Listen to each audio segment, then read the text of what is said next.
tengo el honor de hacer la presentación de Daniel Coronel, un periodista que todos conocemos, y paso a hacer una breve reflexión al respecto.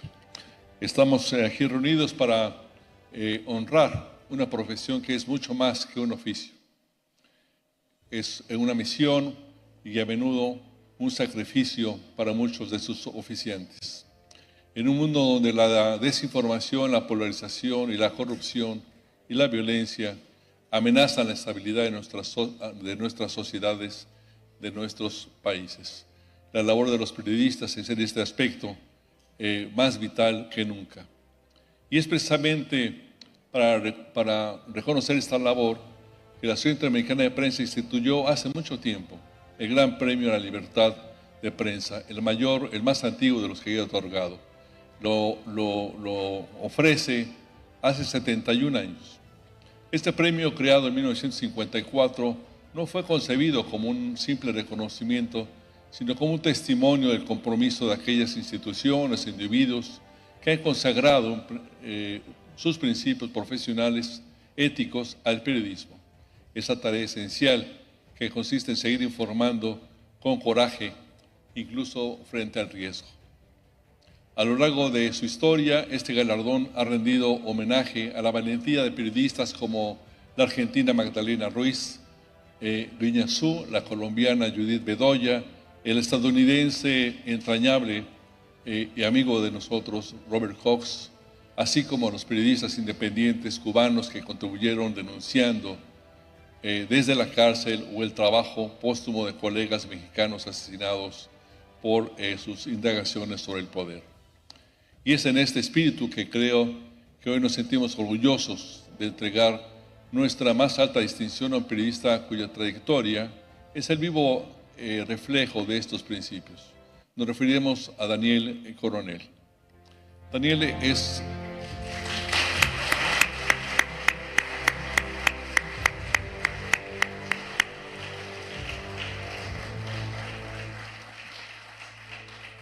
muy bien. Daniel es un perseverante periodista de investigación y líder de opinión cuya trayectoria ha marcado un antes y un después en el prisma de América Latina. Es un símbolo de un acercamiento, de un compromiso, de una mirada. Su impacto se ha sentido desde múltiples frentes, como reportero en su natal Colombia, como director de noticias en cadenas como Noticias RCN y Noticias 1, como fundador de medios influyentes como el portal Los Danieles y el semanario Cambio, y actualmente como presidente de Noticias de Univisión, una de las cadenas más importantes de Estados Unidos.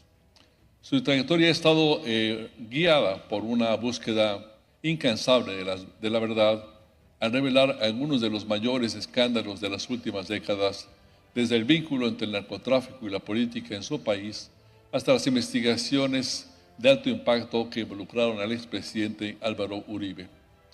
Este compromiso con la verdad lo llevó a ser reconocido durante 16 años consecutivos como el columnista más influyente, más leído entre los líderes de opinión en Colombia. Por esa misma integridad, esa misma integridad le ha tenido un costo para su trayectoria profesional y también para su vida personal. Su trabajo de denuncia ha provocado múltiples amenazas que lo obligaron a un doloroso exilio en 2005. Aún así, ninguno de ellos logró silenciar su voz ni quebrantar su determinación de seguir informando. Es un honor para la CIP y para mí en particular reconocer a Daniel Coronel, quien ha personificado los valores que defendemos. Daniel no solamente ha sido informado, sino que ha inspirado a generaciones completas de periodistas en su país y fuera de su país.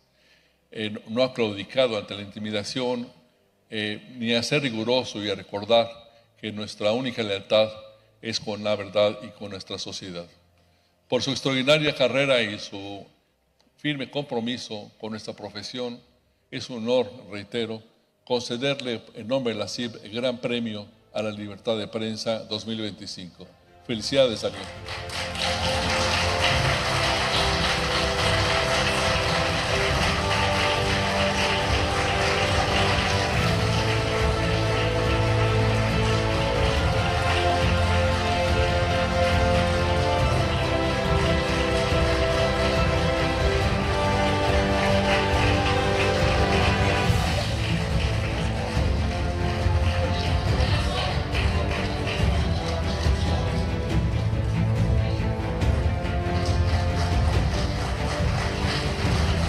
La fotografía había que hacerla, claro que sí.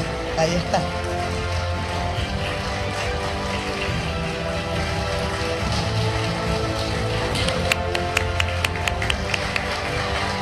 Con aplausos de pie. Felicidades, Daniel.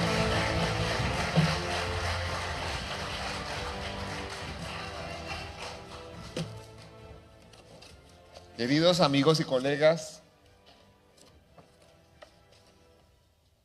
quiero agradecerles de todo corazón este premio tan honroso como inmerecido. Preparándome para esta ocasión, revisé algunos de los discursos de los ilustres colegas que recibieron esta inmensa distinción en los últimos años y noté que algunos dedicaron este momento inolvidable a sus familias, a sus compañeros de trabajo, a quienes fueron sus mentores en el oficio o a sus medios.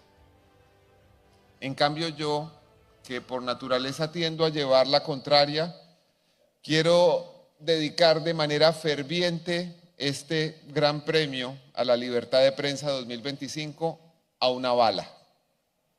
Sí, a la bala de la que escapé hace unos años y que se quedó esperándome gracias a una persona que hoy está entre nosotros.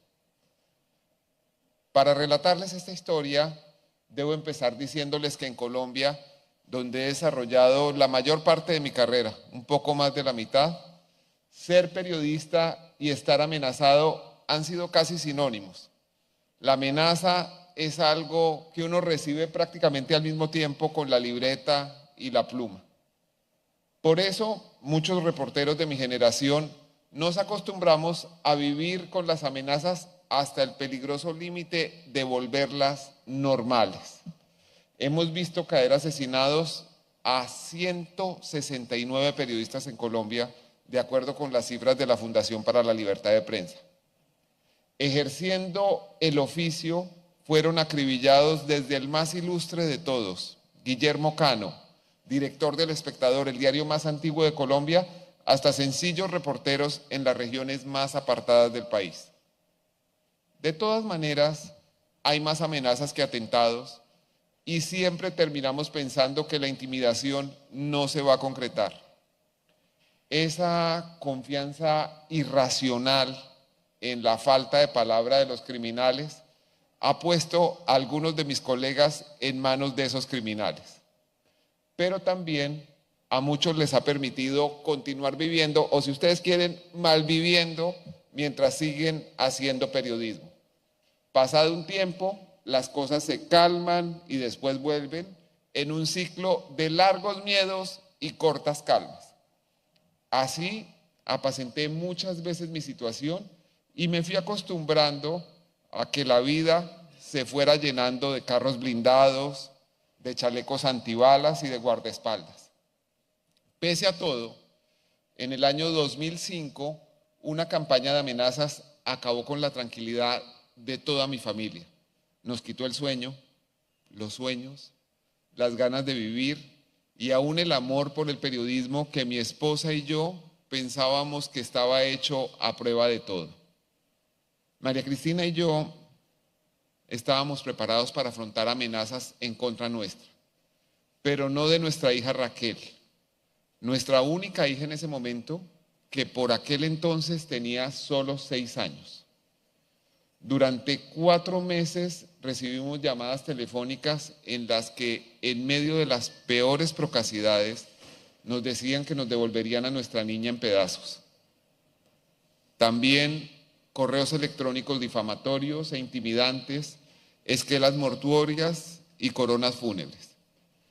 Aunque pusimos estos hechos en conocimiento de las autoridades, la verdad es que nadie hizo nada para investigar lo que pasaba.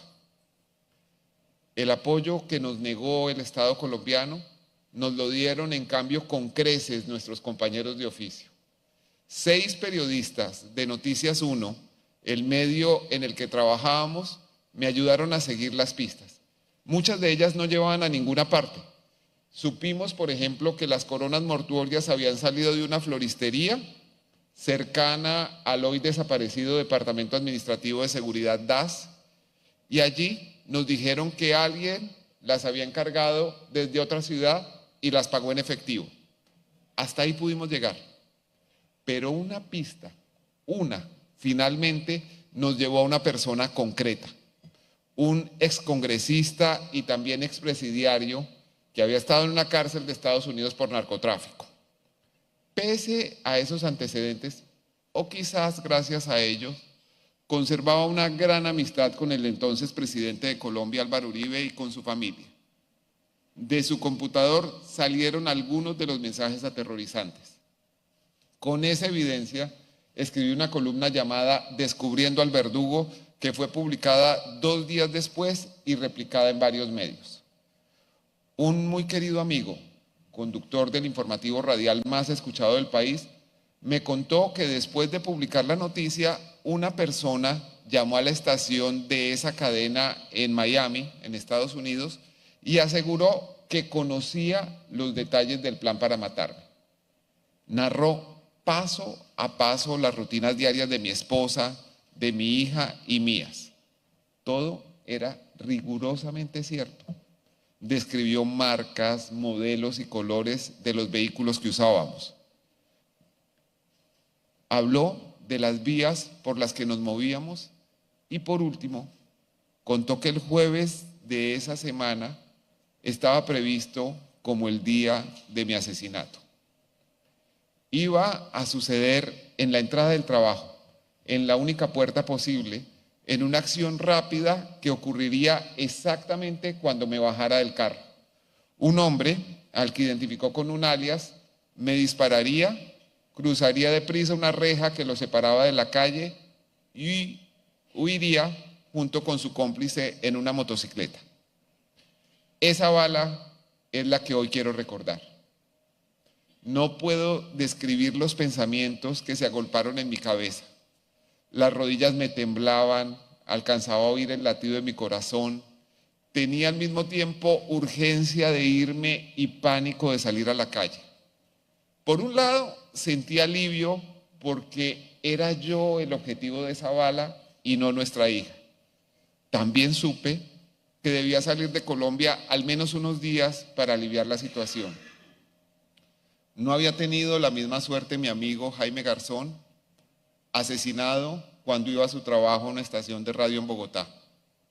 Ni Guzmán Quintero Torres, antiguo corresponsal de Noticias 1 y periodista del Pilón de Valledupar, quien después de denunciar en su periódico el asesinato de mujeres y niños a manos de militares, fue muerto a tiros de pistola cuando iba a reunirse con una fuente de información en un hotel. Como este caso, hay decenas. Por eso, atendiendo esa experiencia, prudentemente adelantamos un viaje de vacaciones que teníamos previsto a Argentina. Allí recibí la llamada de una persona que en representación de una institución salvó nuestras vidas. Se trata de Carlos Lauría, hoy director ejecutivo de la Sociedad Interamericana de Prensa, nuestra anfitriona. Y en ese momento, director del Programa para las Américas del Comité de Protección a los Periodistas CPJ con sede en Nueva York. Gracias al CPJ y a él, no cumplí con un destino que parecía inexorable. Esa bala no llegó.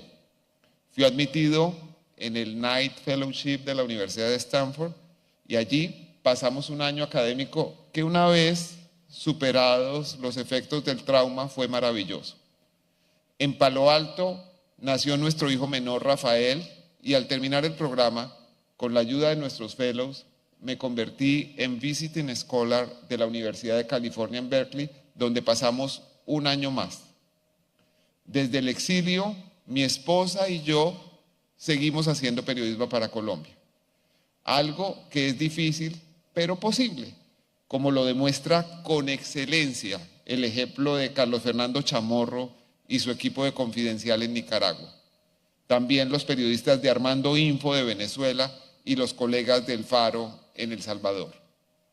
La persecución a la libertad de prensa viene tanto de la derecha como de la izquierda y se expresa de muchas formas, a veces de manera violenta, a veces a través del hostigamiento judicial, a veces del estrangulamiento económico y cada vez más frecuentemente identificando a los periodistas como los enemigos del pueblo.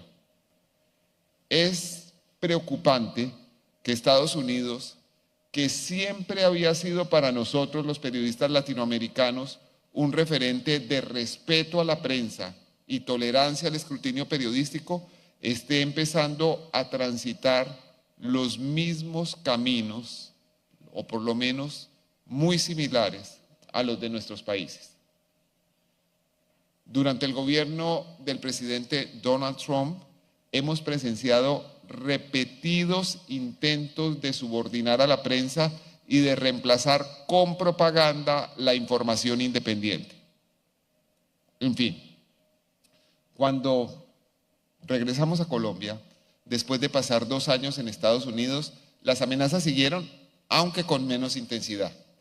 Dirigí una investigación periodística que probó que el gobierno compró a través de actos de corrupción los votos parlamentarios para cambiar la Constitución y hacer posible la reelección del presidente Álvaro Uribe. Ese escándalo, conocido como la Yidis política, llevó a la cárcel a 2 ministros de Estado, a 2 secretarios generales de la presidencia, que es como llamamos en Colombia a los jefes de gabinete, y a 3 legisladores. Por la misma época, gracias al trabajo de varios colegas, salieron a flote los seguimientos ilegales que había hecho el gobierno a través del Departamento Administrativo de Seguridad DAS contra altos jueces de la Corte Suprema de Justicia, contra políticos de la oposición y contra un periodista, quien les habla. Agentes secretos disfrazados de vendedores de flores vigilaban la entrada de nuestro vecindario tratando de identificar las fuentes de información de mi trabajo. Nos seguían a donde quiera que íbamos e incluso estacionaron por muchos días frente al edificio en el que vivíamos una unidad de escucha mimetizada en una camioneta de lavandería. Durante años hicieron lo posible por criminalizarme. El jefe de Estado llegó a decir en una conferencia de prensa transmitida en directo por la televisión que yo debía ser procesado por la justicia. Como no pudieron encontrar algo que les permitiera convencer a un juez, emprendieron campañas de desprestigio.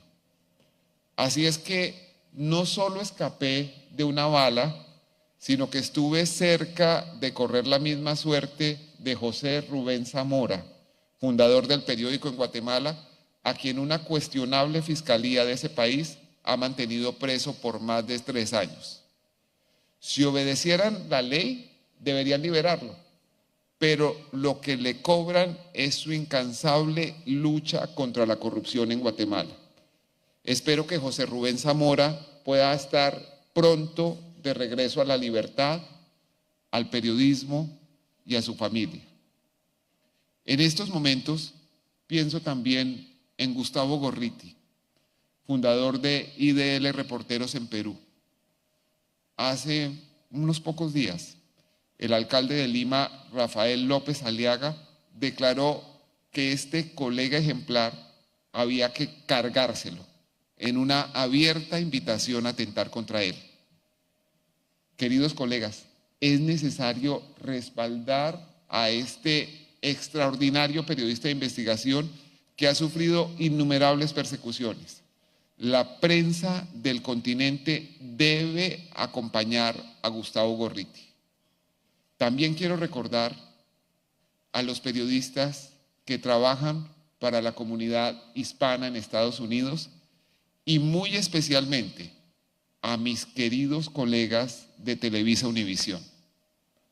Me recibieron como uno de ellos ya hace 15 años y he vivido a su lado, y gracias a la generosidad de la empresa, 2 periodos enormemente gratos y productivos del más reciente exilio. Es importante que reiteremos los principios en este momento en que nuestro bello idioma, el español, se ha convertido para algunos en Estados Unidos en un indicio de sospecha. Todos los hispanos en Estados Unidos tienen derechos, aunque no todos tengan papeles.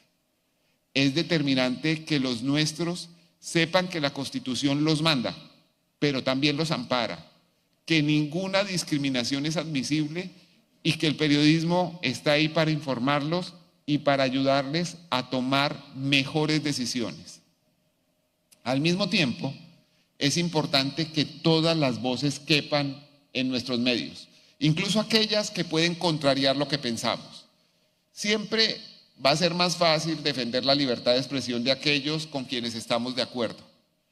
El reto consiste en oír con atención y contextualizar los puntos de vista de quienes piensan de otra manera.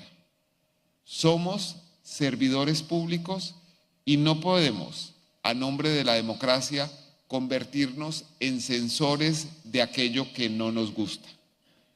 Sea este el momento de rendir homenaje a más de 240 periodistas asesinados en Gaza. Además de acabar con sus vidas, querían dejar al mundo a oscuras, sin información sobre lo que allá sucede. Por convicción, defenderé siempre el derecho a la existencia del Estado de Israel, que debe coexistir pacíficamente con un Estado palestino.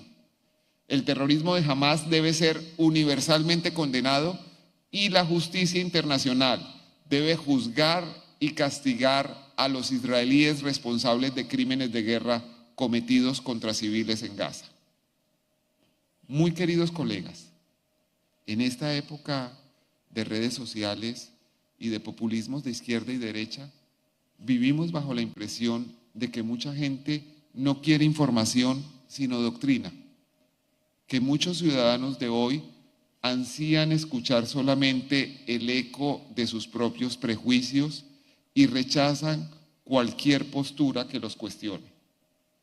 El periodismo, nuestro oficio, tiene la obligación de buscar la pluralidad. Eso que hasta hace años era un axioma, se ha ido tornando en postura impopular. No podemos trabajar para el aplauso, ni debemos temer los insultos que llegan cada vez que uno dice algo que no es popular. El periodismo no está para sumarse a las tendencias mayoritarias. En ejercicio de nuestro sagrado deber de escepticismo, tenemos que desafiar esas tendencias. Finalmente, con el favor de ustedes, quiero dedicar unas palabras a mi familia. A María Cristina, mi esposa, mi confidente, la razón de mi vida. Que este día tan especial sea la ocasión para expresarle mi gratitud por todo lo que hace por nosotros y también por su abnegación, por haber luchado contra la angustia, el miedo, la enfermedad y el dolor, por la generosidad de haber dejado atrás su brillante carrera para regalarle a nuestros hijos la oportunidad de crecer en un entorno más tranquilo. Por cierto, Raquel, la niña que sufrió las amenazas de muerte por cuenta del trabajo de sus papás, la que temíamos que pudiera estar en la trayectoria de esa bala, creció. Ha salvado su vida varias veces. Se convirtió en la primera persona hispana en 150 años en presidir el periódico de su universidad, de Harvard Crimson, una posición en la que la antecedieron, entre otros, 2 presidentes de Estados Unidos. Ahora está empezando su carrera periodística en la cadena NBC. Rafael, nuestro hijo menor, ese dulce fruto de nuestro exilio, que hoy no pudo acompañarnos porque tiene deberes académicos, inició hace pocas semanas su carrera universitaria. Todos auguramos que su inteligencia y sensibilidad le asegurarán una vida exitosa y feliz. A ellos 3, a la Sociedad Interamericana de Prensa, a ustedes, queridos amigos, y a esa bala que por fortuna no llegó, les doy las gracias por haber llegado hoy a vivir juntos este extraordinario día en Punta Cana.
Era imposible no traer a la familia de Daniel a este escenario. Felicidades, Daniel. Felicidades a tu familia. Hermoso momento, lleno de carga, ¿no? Emocional. Es, pienso yo, el espíritu de los que hoy estamos acá reunidos. Gracias también que esa bala no llegó y gracias a los amigos que intervinieron para evitar que ocurriera. Y que hoy te tengamos acá, Daniel. Felicidades. Felicidades a ti y a tu equipo.